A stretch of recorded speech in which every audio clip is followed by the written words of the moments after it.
নমস্কার, আজ আমরা দেখব কিভাবে পিএম ই বিদ্যা অ্যাপে রেজিস্ট্রেশন করতে হয়। প্রথমে প্লে স্টোর থেকে পিএম ই বিদ্যা অ্যাপ ডাউনলোড করব। ডাউনলোড করার পর এখন অ্যাপটি ওপেন করব।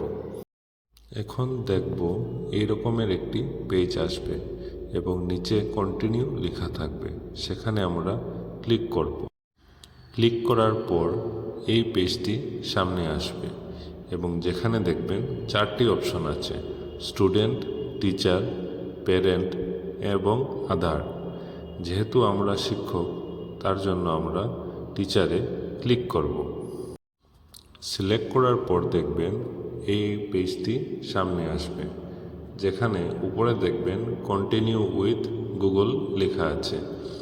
আপনারা এই অপশনে ক্লিক করে আপনাদের নিজ গুগল অ্যাকাউন্ট থেকে লগ ইন করতে পারেন, অথবা প্রথম বক্সে নিজের নাম, দ্বিতীয় বক্সে স্টেট এবং তৃতীয় বক্সে ডিস্ট্রিক্ট সিলেক্ট করে নিচে কন্টিনিউ উইথ অ্যাপে ক্লিক করবেন। তারপর দেখবেন এই পেজটি আসবে এবং পেজটির বাম দিকের উপরের দিকে দেখবেন পিএম ই বিদ্যা একটি বক্সে লেখা আছে, সেখানে আমরা ক্লিক করব। ক্লিক করার পর এই পেজটি খুলবে এবং উপরে দেখবেন 3টি বক্স আছে যা আমাদের ফিল আপ করতে হবে। এখন প্রথম বক্সের টাইপে স্টেট সিলেক্ট করব।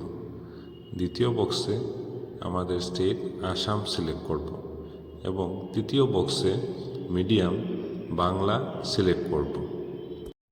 সিলেক্ট করার পর দেখবেন 5টি চ্যানেলের নাম এসেছে, চ্যানেল নাম্বার 58 থেকে 62 পর্যন্ত। এখানে